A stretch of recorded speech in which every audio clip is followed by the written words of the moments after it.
alive. Hey guys, I'm just here. We're doing a live chat and just wanted to give everyone an update as to what's been going on and how things are going. I know amidst all the chaotic things going on in the world. So, what has happened lately is I've been going through the refeeding process, and I had put on probably about between 45 to 50 pounds of water. Hey, Michelle, what's up, Sherry? And hey, Chris. And I'm gonna give you guys kind of a breakdown of what's been going on, and I'm feeling so much better. What has happened is during the refeeding process, it's what it is you put on some people, most actually quite a few people, it's kind of a hit and miss, can put on a lot of edema. This time my body put on a substantial amount, and my bones were breaking and collapsing. I wasn't able to breathe. I literally did not sleep at all for like several months. It was like this. I couldn't breathe, I couldn't do anything, and it was maddening. And my skin was stretched out. I had been in so much incredible pain. Now what happened is now the water is all gone. So my face and everything looks very different. And then when, as the water was almost off, I ended up getting a bacteria infection of some kind. We don't know how it happened, and I had to rush to the urgent care because right now we're trying to avoid hospitals, of course, you know, with especially because right now there's people who need access to those, and it's also I tend to get more sick in a hospital after I come out because there's a lot of like viruses and you know things that happen in a hospital too that people you know you might not know about. So after that we went to the urgent care. We thought it was strep throat at first, but it was some kind of bacteria infection. It was so bad. And during refeeding process, if someone gets sick, it can be catastrophic as far as weight progression. And unfortunately, I was hit with it, and I wasn't able to barely talk. When I couldn't, I literally could not eat anything. I couldn't swallow. I couldn't even touch my throat. It was my own spit was like knives going down. So we had to do as much liquid nutrition as we could, you know, because I couldn't, it was so swollen, I couldn't even push it down. So when I would get up, like even if I were just to swallow my spit, I had to do this like ET thing where I would go like that and try to just kind of just swallow a bit at a time. So my body took a hit from that, and then I got hit with another virus. So unfortunately, um, let's say my face is not looking so great, and I'm staying very protected and everything. So it's been a really rough, bit of time. And how I look at it as this, because I've had so much atrophy that's happened. What's crazy is, especially in this condition, when you just spend one day in bed, or let's say a couple days in bed, you can lose so much muscle.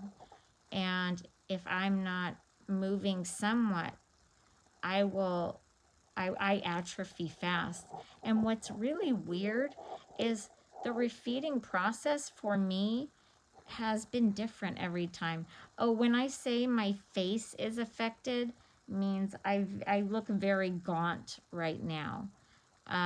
My body has lost a lot too, but I had some muscle still left, and I still have some left. Thank God I have some left. And prayers go out to Spotted Elephant, who was just diagnosed with ovarian cancer. God bless you, my love. We're gonna fight through this with you. And Christine, thank you for always being such a strong support. You're my like favorite singer in the world.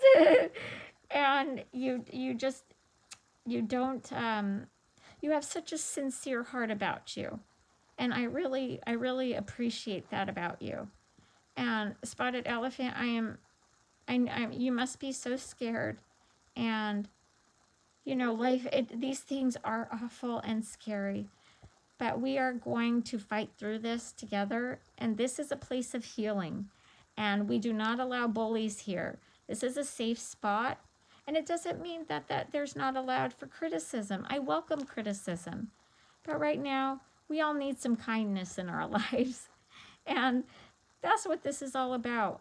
With all the things that are going on, they are really, I see people just hurting each other left and right. And my heart breaks for them because they don't even see what they're doing. And with all these things that are going on, people hoarding supplies and all of this, I just want to take a beat and remind ourselves, and I understand why people are doing it. Personally, Rod and I have chosen to not take part of it, even when we heard it was all happening, because my fear is that others won't get the supplies that they need either. And with the elderly especially, I really want to just send some love out there, because some of us out there have no one, you know. I am so lucky that I have such a beautiful support of love, and I'm blessed. And I have such a beautiful husband and such a beautiful family with all of you. And if you guys have any tips or anything out there of things that we can do better, please feel free to comment and whatever, and say say whatever you like. We're here as a community of collectiveness to come together, not for hysteria. We need, when panic ensues, we need to rationally process our panic. And this is just how life is. Luckily, I have been, by God's grace, I have not been affected by the coronavirus. And, hopefully, God willing, I won't be. And I'm going to be careful about everything. And those of you who are struggling, Farah, I want to say thank you so much for revealing that you're struggling and you're going through things. And those of you who have some tips that we can share with each other, it would be wonderful. And I love what you guys are already saying. Sharon, for example, you guys are in your local area pleading with the stores to help the seniors, to give them a time out, like an extra hour, so the seniors can go in. That's such a great idea. And I noticed that people are starting to ration locally here. And meaning like the stores are just starting to now implement supplies. Oh, this is a great question. Where do we get masks? I was actually lucky. I had one from before when I had been sick, and I found one, unfortunately, in a bag. And Rod was like, oh my gosh, we found a surgical mask. So I've been using this right now. And oh, Baldy Queen, you had an eating disorder since you were 11? Are you serious? Well, I am just like amazed that you've obviously overcome it. It sounds like with what you're saying, it was abusing, and are you still fighting? I know like a lot of people have abused different things in the past and whatnot. So, we all have, oh, somebody just asked me, what state am I in? I'm actually in California. I was born and raised in California. So this is actually in Orange County itself. This is the only place I've ever lived or known. And if you know what I thought would be kind of cool? Oh, Janelle, I love it. You're going to start making masks. You're a quilter. Ah, rock on, girl. I love it.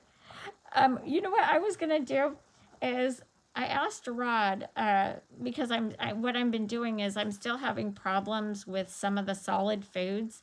So I thought that this would be a wonderful idea. And I'm going to have a little bit of, I'm having some bone broth.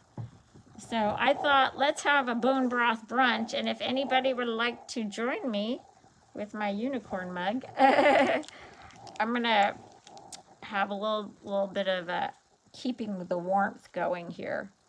Well, I just disappeared right there. Oh, boom. Now I can see you guys. Rod, help me. I'm dying. I'm like trying to hold it. You got it. Okay.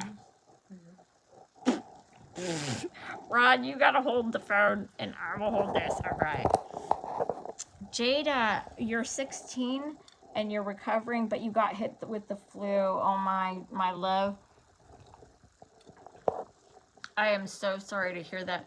Especially those of you who are recovering from any kind of like treatment, you know, whether it be through refeeding or, you know, an eating disorder, or if you're medical, please, of all times, be very careful. I've been, I've had some severe weight loss.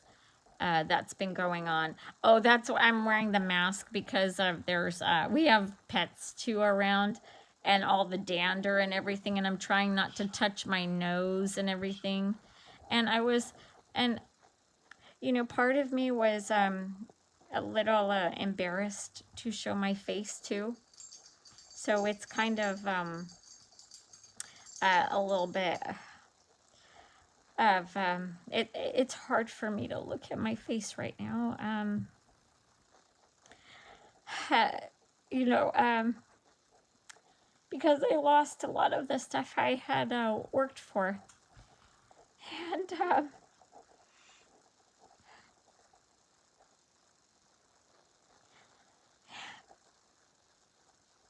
And I worked really hard this last year, and it happens.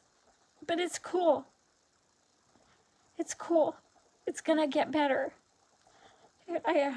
She's, I guess I'll just show you.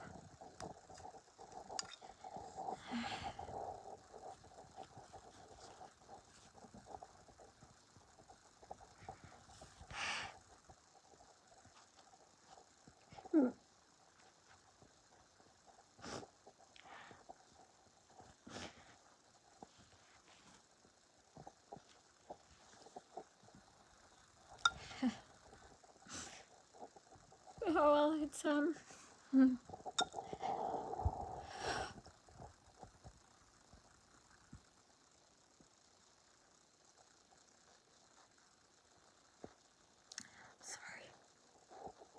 This is harder than I thought. I've been very sick. And I'm rebounding,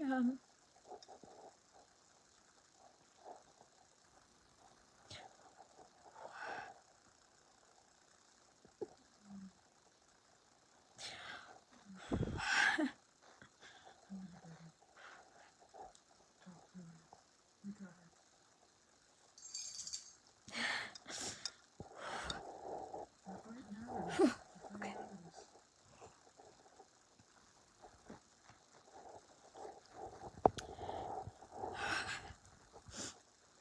So, I love you guys. And it looks worse. My body's doing better than my face. Not much, but it's doing better. And I've been able to maintain some muscle. And what's great is Alan's coming back. He's my physical therapist. That is, he's my little brother. He's a big part of my life. And he's going to be coming back and helping me, you know, with the muscles and getting everything back in order.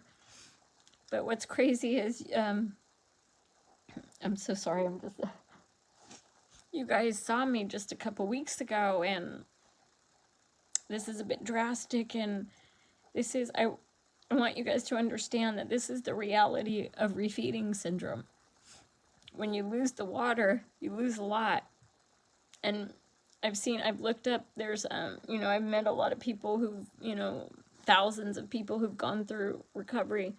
And this is a common thing that happens. You eventually lose the water, but I mean, it doesn't get like this. Mine is, of course, extreme. And with all the infections, it's been hard to stay, centered and positive. But what's helped me is all of you. And I say this like a broken record, but you have no idea how you save my life every day. And I freaking love you guys so much. So I'm gonna be, we're all quarantined here. So we're gonna be like posting more. I need you. I need you so much. So much more than you guys know. And I don't have treatment centers. I don't have, things available. But that's okay. You know why? Because this is me doing it. And I'm gonna do it, and I'm gonna do it all the way. And I have the best support network in the world. And I am so lucky and grateful for everything. So I am on the mend, and I've been doing my speech therapy and exercises, and I know what to do. I don't need someone, coming in and teaching me again, which is I'm so grateful for. I know my exercises. I'm going to keep doing them because speech therapy helps with swallowing again because I atrophied. But my muscles are coming back. And guys, Samara, bless your heart. I'm Gold Seraph, Jada, all of you. We draw strength from each other, and just being with you guys, I have this dream of mine is to get healthy and then come around and see that, see what you guys are see you guys, everything you're going through, and just hug the heck out of you. Fighting through anorexia is a monumentous feat to achieve when you hit the top. And it is incredibly hard and impossible if you don't ask for help. And that goes for anything you're going through. Those of you who are going through cancer, chemo, you're going through injuries, you're going through whatever it is, people acting a certain way. One thing that I'm holding as my solid in my head is I'm telling myself, RaCHaeL, depression, Penny, absolutely. When I'm telling myself to stay centered, I said, RaCHaeL, you're giving people the power to hurt you. It's up to me to interpret that and to allow that to affect me. I give them that power. Now, if I think about it, they're just words. They're just words that can be brushed off, that doesn't have to penetrate. And to stay centered and focused on the goal, and that is I made a commitment to all of you that I've never let go of. And there were times last year that during some really dark moments, I didn't want to keep my promise. But I refused to listen to that voice and fight, fight, fight. And the reason I emphasize that, it took everything I had to hold on, just to hold on. Some days, that's all we can do. Just hold on. And that's all you gotta do. And you know what? I held on to you. You guys, you hold on to me. And I just can't wait to see you when we can all like do this in person or have videos where we're all talking back and forth. That's my dream. My dream is to be with you guys. And God bless all of you. I'm holding on to you so much, and I understand the hard things that happen in the head. But you know what? We're going to make it through. I'm going to just share a couple things that I've been doing lately. You know, I've had recently panic attacks that have happened, right? Those are going to come. I've had a lot of anxieties. I've been so detached from normalcy that normalcy has become so scary. If you can imagine being in a hole for 15 years and being so disconnected from life, it numbs you out in certain areas, but your anxieties can be heightened. And the things that are so easy and normal for people have become terrifying. But that, to me, that would be normal, I think, for anybody who's experienced such a disconnect. It will take time to become normal. What's weird is I can do really complicated things, but the normal things have become so challenging. So, you know what? There's no shame in that. I can't imagine anyone who could have been holed up for that long being mistreated by, people or hospitals or different things, or, the good and the bad, but that's going to be a normal thing that happens just to reconnect to life. So I understand people who have agoraphobia. Mental illness is not going anywhere. It's not. It's only getting worse, and that's why we all have to band together to help each other through these dark times, because that's life. Without these dark times, we'll never see the brightness. And you know what? Those dark times have made me strong as hell. Some things, if you would have told me 20 years ago that I could live through some of these things, I wouldn't have even thought this thing was possible. This experience I've gone through is so unique, and it's hard to give it words. And Penny Jane, you are so not weak. You're here, and I think you're pretty amazing. So please stay with us. And those of you, I'm gonna finish this bone broth, and I'm gonna do another snack time. And I want to say, like, please join me. And if you can, sorry, I'm gonna take a last drink of that. If you can, do me a favor. What we're doing is because some of the people that we know are on YouTube a lot too. So those of you, could you please click the subscribe and the bell on the button so that way you can get notified, because I want to be with you. Really, that's all it is. I want you to be notified so I can ring your doorbell, and if you want to come play with me, you'll come play. If you don't want to answer, you don't answer. So just be here so we can all love each other. And please keep your kindness, keep your humanity. Even when it seems like people are losing theirs, keep yours. If we all just do that with ourselves, then everything fixes itself. God bless you guys. I love you. Be that unicorn that I know you are. Be that unicorn. Flip it around. Poop those rainbows. Crap those unicorns. And let your light shine. Be that unicorn with me. I love you so freaking much.